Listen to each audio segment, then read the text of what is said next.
Bapak, Ibu, saudara-saudari, adik-adik, sahabat kenalan yang saya kasihi, mari kita renungkan bacaan Injil pada hari ini, Selasa 22 Maret 2022.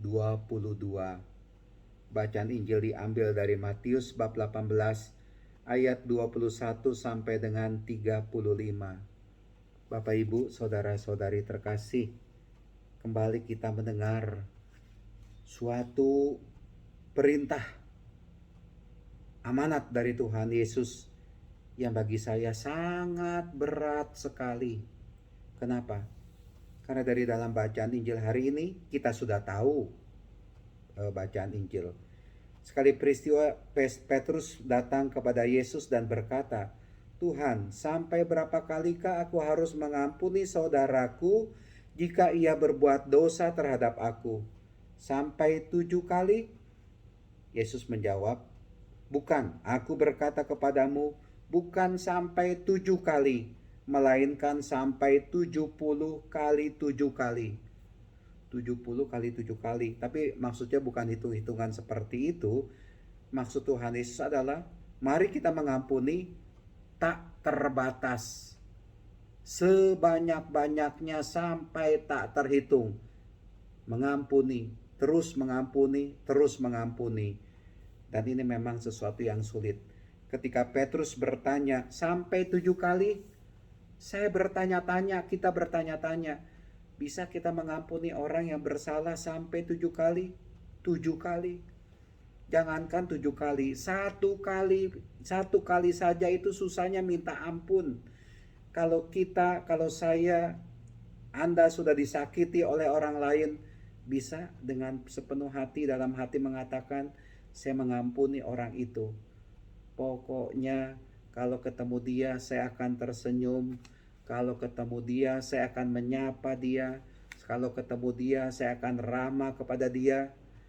Tapi yang orang itu kalau tidak mau ramah, tidak mau menyapa, tidak mau tersenyum kepada saya, bagaimana? Bapak Ibu, perbuatan baik yang Anda lakukan kepada orang lain, kalau orang lain itu menolak perbuatan baik kita, perbuatan baik itu akan kembali kepada kita. Siapa yang untung? Kita sendiri. Ya. Maka dari itu, ajakan dari Tuhan Yesus untuk bertobat, ajakan dari Tuhan Yesus untuk mengampuni, mari kita lakukan dalam perjalanan hidup ini. Meskipun itu berat, mengampuni sungguh sangat berat, tetapi tetap bisa kita lakukan. Kalau dalam keluarga ada suasana pengampunan, istri mengampuni suaminya, suami mengampuni istrinya, orang tua mengampuni anaknya, anak-anak mengampuni orang tuanya, yang namanya kesalahan itu ada, pasti akan ada sukacita dalam keluarga tersebut. Begitu juga kalau kita mengampuni orang yang bersalah kepada kita, siapa yang mengalami sukacita? Saya, kita, hati kita penuh dengan sukacita.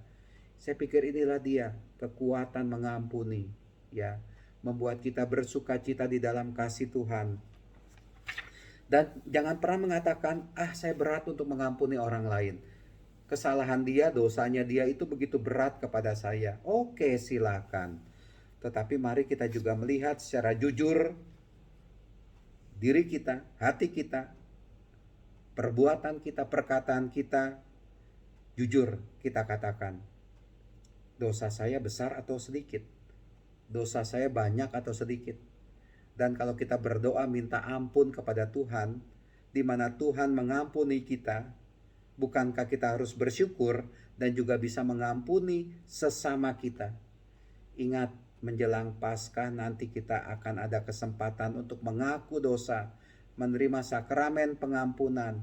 Cinta kasih dari Tuhan kepada kita itu terwujud nyata jelas dalam sakramen tobat, dalam sakramen pengampunan. Kita diampuni oleh Tuhan. Betapa banyak kesalahan dan dosa yang kita lakukan diampuni oleh Tuhan.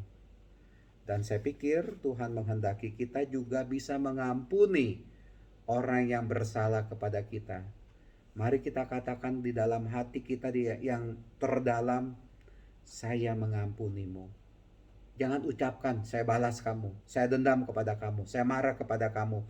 Jangan kita ucapkan itu, tapi kita ucapkan dalam hati yang dalam. Saya mengampunimu, saya memaafkanmu, saya mengampunimu.